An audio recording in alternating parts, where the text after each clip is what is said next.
sa mga hindi pa nakakaalam, ganito lang yung basic na pag hand wraps.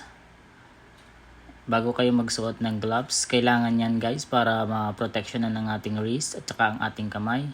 3 ikot sa wrist. Tapos 7 ikot ang gawin nyo dito. 7 ikot sa knuckles. 1, 2, 3, 4, 5, 6, 7. Yes guys, sundan nyo lang yan at hindi kayo magkakamali. Yan, dahan-dahan ko naman siyang ginagawa. So guys, ang pipiliin nyo nga palang hand wraps is yung 4.5 yung size kasi iba-iba yung size nyan. And then mas maganda kung ang makukuha nyo o ang mabibili nyo ay yung stretchable. Yan, na-stretch siya para mas kapit na kapit sa kamay natin. Katulad yan. Oh. Tapos lagay mo lang sa thumb. Ayan. Iba-iba yung size niyan guys ha. So dapat ang makukuha nyo is 4.5 meters or 5 meters na hand wraps. At para mas ma-protectionan yung kamay natin, kaya mas kailangan natin ng mas mahabang hand wraps. Okay?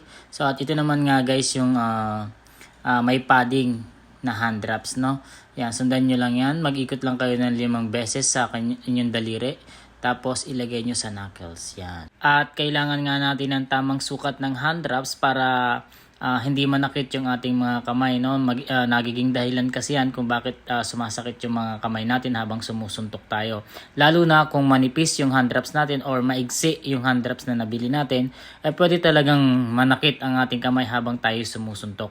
So hindi normal yun guys. So dapat nakakasuntok tayo ng maayos para nabibigay natin yung buong lakas natin habang sumusuntok tayo.